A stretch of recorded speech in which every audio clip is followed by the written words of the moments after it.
मैं प्रमोद कुमार, आप सभी से मेरा रिक्वेस्ट है इस वीडियो को लाइक और सब्सक्राइब अवश्य करें। सब्जेक्ट है फिजिक्स, इसका न्यूमेरिकल प्रॉब्लम बतला रहे हैं और चैप्टर है force and law of motion. क्या बोल रहे हैं? Force and law of motion. Question है कि 20 kg द्रव्यमान की किसी वस्तु पर 120 न्यूटन का बल लगता है, वस्तु में उत्पन्न त्वरण की गणना करें। यही है सवाल। क्या कर रहा है कि 20 kg द्रव्यमान की वस्तु पर 120 न्यूटन का बल लगता है, वस्तु में उत्पन्न त्वरण की गणना करें। सॉल्यूशन, यहाँ 20 kg है, द्रव्यमान का मात्रक केजी होता है, यानी मेरा m दिया हुआ है 20 kg,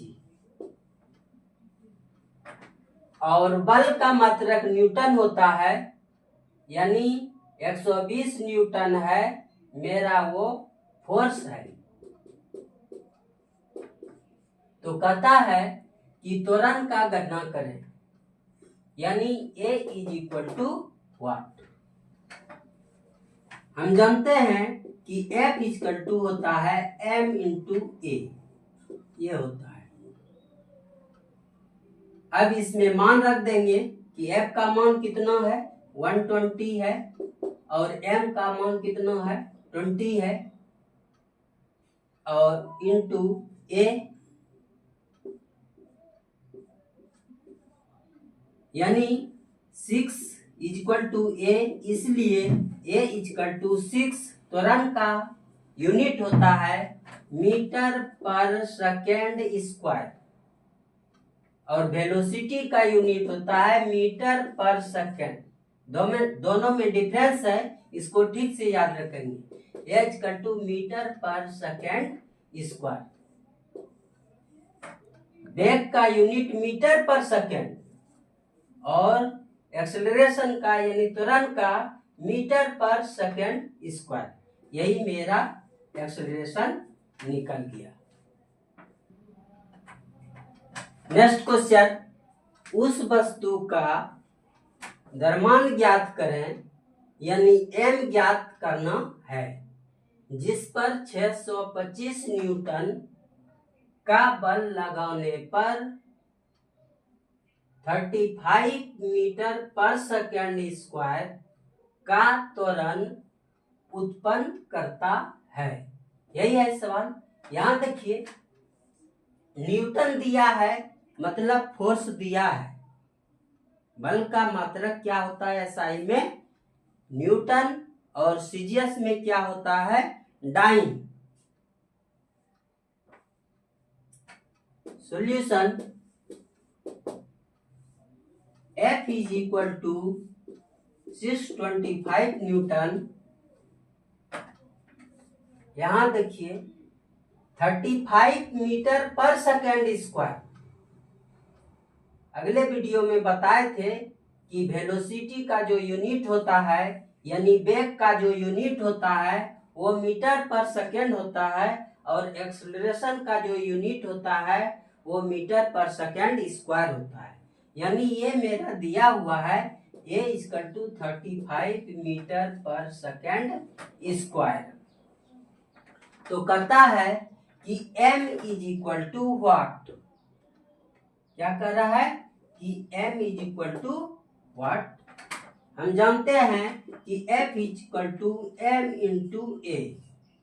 F का मान है 625, M का मान है 35, इंटू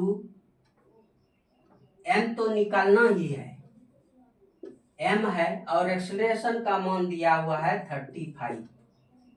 इसको कटाएंगे, 5 से कटाइए 35 हुआ, और 5 से इसको कटाएंगे 125 होगा। 125 गुना 5 करते हैं तो 625 हो जाता है। अब देखिए इसमें डिवाइड लगेगा नहीं, तो पॉइंट में आंसर आएगा। इसलिए m इज इक्वल टू 125/7। जैसे 2x इज इक्वल टू 3, तो x बराबर क्या होगा 3/2। उसी प्रकार से 5y बराबर 4, इसलिए y बराबर क्या होगा 4/5। 3 इजकल टू 2x, तो x निकालेंगे तो इससे इसमें डिवाइड दे देंगे, ऐसा प्रोसेस है। तो इसमें भाग दीजिए, 125 में 7 से 1 खाएगा,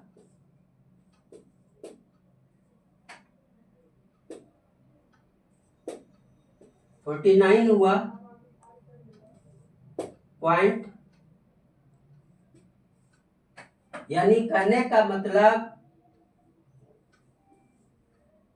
17.8 kg, इसलिए कि द्रव्यमान का मात्रक होता है kg, इसलिए यूनिट देना बहुत नेसेसरी है। इसलिए m इज इक्वल टू कितना 17.8 kg मेरा क्या हुआ आंसर निकल गया।